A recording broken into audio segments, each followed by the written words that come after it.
Tumaas ng 13% ang mga naitanang sunog sa Metro Manila.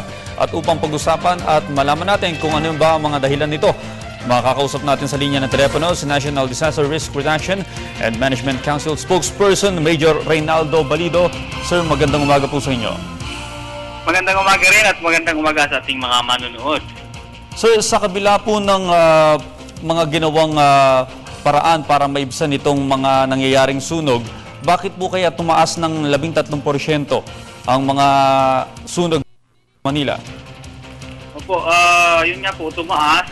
Wala po tayong nakikitang mga dahilan kundi itong masyadong mainit at kuminsan sa ating mga kababayan din ng ating mga kababayan tulad niyan ng mga naitala dito sa Kamaynilaan. I would like to set itong example dito sa Parañaque City, Merong sunog ito nung April 19, dakong alauna ng hapon. Ang naitalang rason kung bakit nagkasunog ay dahil sa isang electrical faulty wiring. So, yun, mga bagay na yan po ang dapat pagtuunan po ng pansin ng ating mga kababayan.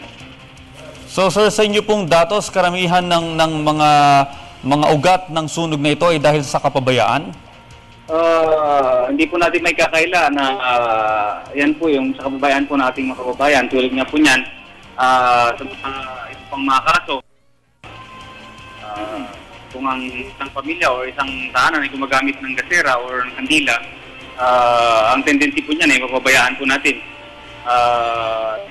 Yun nga po, at ito nga, kung hindi napapabayaan, maiwasan po natin yung sunog. Sir, sa datos niyo po ba may kaugnayan yung mainit na panahon sa mga nangyayaring insidente ng sunog? Isa na rin po yung aspeto, factor. Dahil sa sobrang init po ng panahon, madaling magkasunog, madaling magkasunog at mahirap apulahin dahil sa sobrang init ng panahon. Sir, ano po ba yung mga additional campaign nyo o yung mga ginagawa ninyong paraan para mapaalam sa mga kababayan natin na maiwasan itong mga insidente po ng sunog? Noong nakaraang buwan po, atin pong sinelebrate yung National Fire Consciousness Month. Ang ahensya pong naunguna nito, yung ating Bureau of Fire Protection, kanila pong mga kampanya, may pamalita po natin sa ating mga kababayan. Sa parte naman po ng NDRRMC, ng OCD, may mga pahayag din tayo na dapat sundin sa ating mga kababayan.